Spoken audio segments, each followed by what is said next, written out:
నమస్కారం అండి. నా పేరు శ్రీనివాస్. నా ఏజ్ వచ్చి 42 ఇయర్స్ అండి. I'm state bank of India employee. నాకు లాస్ట్ 1.5 ఇయర్స్ నుంచి in my both legs I'm having AVN, avascular necrosis అనే ప్రాబ్లం స్టార్ట్ అయింది. స్టార్టింగ్లో నాకు చిన్న ప్రాబ్లం తోటి స్టార్ట్ అయినా అది రాను రాను ప్రాబ్లం పెరుగుతూ పోయింది. సో నేను లాస్ట్ ఇయర్ ఏప్రిల్లో స్టార్ట్ అయిన ప్రాబ్లం జూన్లో నేను మియాపూర్లో వన్ డాక్టర్ని కలిశానండి. అప్పుడు తను ఎంఆర్ఐకి నాకు సజెస్ట్ చేశారు. సో ఎంఆర్ఐ ద్వారా తెలిసింది ఏంటంటే I'm having AVN in my both legs. So initially ఏంటంటే నాకు లెఫ్ట్ లెగ్లో స్టేజ్ 4లో ఉందన్నారు అండ్ రైట్ లెగ్లో స్టేజ్ 2లో ఉందని చెప్పారు. సార్ కూడా సజెస్ట్ చేశారు, మీకు టోటల్ హిప్ రీప్లేస్మెంట్ చేసుకుంటేనే బాగుంటుందండి అని అన్నారు. ఇంత చిన్న ఏజ్లో ఏవిఎన్ రావడం ఏంటి, అప్పుడే సర్జరీకి వెళ్ళడం ఏంటి అనుకొని నేను సర్జరీని పోస్ట్పోన్ చేస్తూ వచ్చాను. సర్జరీకి అంత ఫస్ట్ నేను సుముఖతగా చూపించలేదు. I was not interested. But later on ఏంటంటే నాకు ఆ పెయిన్ అనేది in my both legs increase అవుతుంది. Once in the month of I think October 2021లో పెయిన్ ఏ లెవెల్లో వెళ్ళిపోయిందని అంటే ఇంకా నేను నా డ్యూటీస్ కూడా నేను కరెక్ట్ చేయలేకపోయాను. కార్ డ్రైవ్ చేసేవాడిని, అది చేయలేకపోయాను. చాలా ఇష్యూస్ ప్రాబ్లమ్స్ ఫేస్ చేయాల్సి వచ్చింది. సో దాని తర్వాత ఏంటంటే మళ్ళీ నేను యూట్యూబ్లో అండ్ నెట్లో లోకల్లో అంటే హైదరాబాద్ సిటీలో సెర్చ్ చేశాను అన్నట్టు. I found doctor Ratnakar Rao sir is a good and చాలా మంచి రివ్యూస్ ఉన్నాయి సార్ గురించి. అండ్ అవన్నీ చూసిన తర్వాత నాకు కూడా నియర్ బై ఉంటుంది సార్. కౌన్సిలింగ్ చాలా బాగా కౌన్సిల్ చేశారు నాకు. అండ్ సార్ కొన్ని నాతో చాలా విషయాలు డిస్కస్ చేసిన తర్వాత కూడా suggested me go for total hip replacement. కానీ ఎందుకో నాకు భయం వేసింది, ఇంత చిన్న ఏజ్లో అప్పుడే రీప్లేస్మెంట్ ఎందుకు. సార్ని నేను 1-2 టైమ్స్ అడిగాను, సార్ ఇది కాకుండా ఇంకేమైనా సర్జరీస్ వల్ల మనం ఏమైనా పోస్ట్పోన్ అలా ఏమైనా చేయగలుగుతామని అడిగాను. సో సారు సరే మనం చూద్దామండి, కోడి కంప్రెషన్ చేద్దాము, దాంతో మనం ప్రొలాంగ్ చేసుకోవచ్చు, కానీ ఇది పర్మనెంట్ ట్రీట్మెంట్ అయితే కాదు, మళ్ళీ మీకు టోటల్ హిప్ రీప్లేస్మెంట్ చేయాల్సి వస్తుంది. మీరు ప్రొలాంగ్ చేద్దామంటున్నారు కాబట్టి నేను సజెస్ట్ చేయను, మీరు అంటున్నారు కాబట్టి ఓకే చెప్పి అలా నాకు ఇన్ ద మంత్ ఆఫ్ నవంబర్లో కోడి కంప్రెషన్ ఇన్ రైట్ లెగ్లో అయిందండి. ఇనీషియల్గా నాకు అప్పుడు ఒక 1 మంత్ వరకు బాగానే ఉండే, స్లోలీ రికవర్ అయ్యాను, బాగానే ఫిజియోథెరపీ అలాంటివి బాగా చేసుకున్న తర్వాత. బట్ నేను ఎప్పుడైతే నా వర్క్ స్టార్ట్ చేశాను, రెగ్యులర్గా కార్ డ్రైవింగ్ మొదలెట్టాను, వర్క్ స్టార్ట్ చేశాను, వాకింగ్ చేస్తుంటే స్లోలీ ఏంటంటే మళ్ళీ ప్రాబ్లం స్టార్ట్ అయిందండి. ప్రాబ్లం స్టార్ట్ అవుతూ మార్చిలో కొన్ని ఒక అనివార్య కారణాల వల్ల ఒక టెంపుల్లో కొన్ని స్టెప్స్ ఎక్కాల్సి వచ్చింది. వన్ సింగిల్ మిస్టేక్, అలా స్టెప్స్ ఎక్కి దిగానే లేదు, నాకు ప్రాబ్లం మళ్ళీ మొదలుకు వచ్చిందండి, మళ్ళీ స్టార్ట్ అయింది. ఇమీడియట్లీ సార్ని కన్సల్ట్ అయ్యి సార్ ఇంకా నువ్వు ఫర్దర్ నీ కోడి పనిచేయట్లేదు, అది అంత సక్సెస్ లేదు నాకు, సో బెటర్ ఏంటంటే మనం హిప్ రీప్లేస్మెంట్కి వెళ్ళిపోదాం అంటే సార్ ఓకే అండి మనం స్టార్ట్ చేద్దాం, వితిన్ వీక్లో మనం సర్జరీకి వెళ్దాం అని అన్నారు. సో అలా నేను ఇమీడియట్గా సార్ని ఫాలో అవుతూ ఇమీడియట్లీ నేను ఆ రోజు జాయిన్ అయిపోయాను. అండ్ 7th of April 2022లో నాకు స్టార్ట్ అయిన అంటే నేను అడ్మిట్ అయిన రోజు నుంచి అండి ఇక్కడి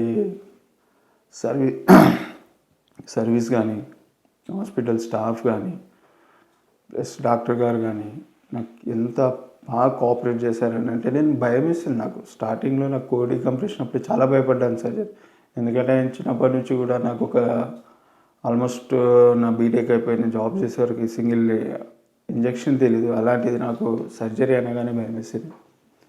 బట్ కోడి కంప్రెషన్ కూడా అంత ఈజీగా అయిపోయింది.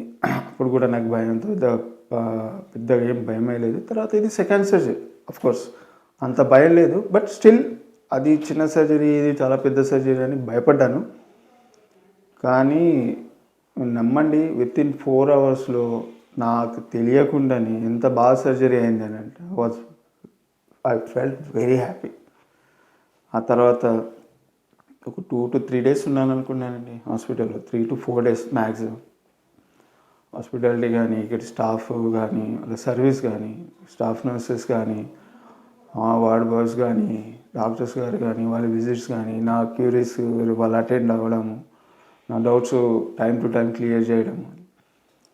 ఆల్మోస్ట్ నేను ఒక 4-5 డేస్లో డిశ్చార్జ్ అయ్యి ఇంటికి వెళ్ళిపోయాను. ఇంటికి వెళ్ళిన తర్వాత ద డిఫరెన్స్, నేను బిఫోర్ సర్జరీ ఎంతైతే కష్టపడ్డానో, ఎంత ట్రబుల్ ఫేస్ చేశానో, ఆల్మోస్ట్ 50% తగ్గిపోయి. ఎందుకంటే 1 లెగ్ ఈజ్ ఆల్మోస్ట్ నాకు ఇంకా ఫుల్ కాన్ఫిడెన్స్ వచ్చేసింది. అట్ సేమ్ టైం నాకు ఈ లెఫ్ట్ లెగ్ కూడా అంతగా ఇష్యూ లేదు. నా ఫస్ట్ సర్జరీ తర్వాత ఆల్మోస్ట్ ఫస్ట్ రైట్ టీహెచ్ఆర్ తర్వాత నా లైఫ్ ఆల్మోస్ట్ మళ్ళీ స్టార్టింగ్కి వచ్చేసిందండి. Felt very happy, I was very much confident. మళ్ళీ నా రెగ్యులర్ డ్యూటీ స్టార్ట్ అయిపోయింది. ఇంకా మర్చిపోయాను నాకు ఇంకో లెఫ్ట్ సైడ్ ప్రాబ్లం ఉందని. అలా నా వర్క్ స్టార్ట్ అయిపోయిందండి. I was very much thankful to my doctor Ratnakar sir. Slowly రాను రాను రాను స్ట్రెయిన్ వల్ల, స్ట్రెస్ వల్ల, ఎలాగో అందులో లెఫ్ట్ లెగ్లో కూడా నాకు ఏబిఎన్ ప్రాబ్లం ఉంది. బట్ దాన్ని నేను ప్రొలాంగ్ చేద్దాం అనుకున్నాను, బట్ అవ్వలేదు. మళ్ళీ అది స్లోగా ప్రాబ్లం స్టార్ట్ అయింది. ఈసారి ఇంకా నేను రిస్క్ తీసుకోలేదండి, ఇంకా నేను ప్రొలాంగ్ చేయదలుచుకోలేదు. ఎందుకంటే నాకు ఫాస్ట్ ఎక్స్పీరియన్స్ ఈ రైట్ సైడ్ టీహెచ్ఆర్ వల్ల నాకు, I mean whatever I felt that okay, ఇంకా సర్జరీకి వెళ్ళడమే బెటరు. సో మన నార్మల్ లైఫ్కి వచ్చేసాము. ఎందుకంటే ఏదైతే మనం యంగ్ ఏజ్లో చేయాలనుకుంటామో అవన్నీ మిస్ అవుతామండి ఈ ప్రాబ్లమ్స్ వల్ల. ఏవిఎన్ వల్ల మన కాన్ఫిడెన్స్ లూజ్ అయిపోతుంది, మనం డిమోరలైజ్ అయిపోతాము, చాలా బాధపడాల్సి వస్తుంది, ఎన్నో కోల్పోతాము. ఈ యంగ్ ఏజ్లో చేయాల్సినవి ఆల్మోస్ట్ అన్నీ మిస్ అయిపోతాము. సో అలా నేను చాలా మిస్ అయ్యాను. ఇంకా నో రిస్క్, ఇంకా నేను రిస్క్ తీసుకోదలుచుకోలేదు. సో ఇమీడియట్లీ నేను సార్ని కన్సల్ట్ అయ్యాను. సార్ కూడా నాకు ఎంత బాగా మోటివేట్ చేశారంటే, కాన్ఫిడెన్స్ బిల్డ్ చేశారు నాలో. ఎందుకు లేదు శ్రీనివాస్, సింపుల్గా మనం సింపుల్గా మీకు తెలిసిందే కదా విషయం, సింపుల్గా వెళ్ళిపోతాడు అలా చెప్పేసరికి ఇంకో ఇష్యూ లేదు సార్, సర్జరీకి వెళ్ళిపోదామని చెప్పేశారు. అలా నాది మొన్న నవంబర్ 2 నాడు నేను అక్టోబర్ వీకెండ్లో కలిసాను సార్ని. అక్కడ మాకు సార్ సెక్రటరీ శ్రీకాంత్ గారు చాలా హెల్ప్ఫుల్ అండి నాకు స్టార్టింగ్ ఫ్రమ్ ఫస్ట్ సర్జరీ నుండి till now was very much. అంటే నాకు ఆయన ఒక హాస్పిటల్ స్టాఫ్ కాకుండా క్లోజ్ ఫ్రెండ్ లాగా అయిపోయారు. ఎప్పుడు నేను కాల్ చేసినా ఇమీడియట్లీ అటెండ్ కావడము, నాకు కరెక్ట్ గైడ్ చేయడము. నేను చెప్పాను సార్కి, సార్ ఇలా వెళ్దామంటే వెళ్దాం సార్, చేసుకుందాము, బెటరు, చాలా బాగుంటుంది, మీకు కూడా హ్యాపీగా ఉంటారు అని చెప్పేసరికి ఇంకా సెకండ్ థాట్ లేదండి. ఇమ్మీడియట్గా వచ్చాను, శ్రీకాంత్ గారిని కలిశాను, ఇమీడియట్లీ సార్ని కలిశాను. అలా సింపుల్గా అలా అయిపోయింది. ఎంత స్టార్టింగ్ ఫస్ట్ సర్జరీకి ఎంత భయపడ్డానో అంత భయం లేదు నాకు. అంత కాన్ఫిడెంట్ బిల్డ్ చేశారండి అక్కడ వాళ్ళ స్టాఫ్ కేర్ హాస్పిటల్లో, ఈజీ. అలా సర్జరీ అండి నాకు థర్డ్ సర్జరీది ఆడుతూ పాడుతూ అయిపోయిందండి, చాలా ఈజీగా అయిపోయింది. అలా వచ్చాను, పడుకున్నాను, వెళ్ళాను, సర్జరీ అయిపోయింది, ఇంటికి వచ్చేసాను, ఐసీయూకి వచ్చేసాను. సాయంత్రం కల్లా బెడ్ మీదకి వచ్చేసాను. అండ్ నాకు ఎప్పుడైతే ఫస్ట్ సెకండ్ సర్జరీ అయిందో ఫిజియోథెరపీ అనగానే భయం వేసేది, కిందికి దిగాలి, నడవాలి. బట్ ఈసారి నేను వెయిట్ చేస్తున్నాను, ఎప్పుడు వస్తారా ఫిజియోథెరపీ వాళ్ళు, నన్ను ఎప్పుడు నడిపిస్తారా. Very much eager to walk అన్నట్టు. సో అలా వాళ్ళు రాగానే ఎవరైనా నడవడం, ఈవెన్ ఫిజియోథెరపీ స్టాఫ్ కూడా వాళ్ళు ఆశ్చర్యపోయారు. అదేంటి సార్ మీరు ఎంత ఈజీగా తీసుకుంటున్నారు, అలా అలా అలవోకుగా నడిచేస్తున్నారని అన్నారు.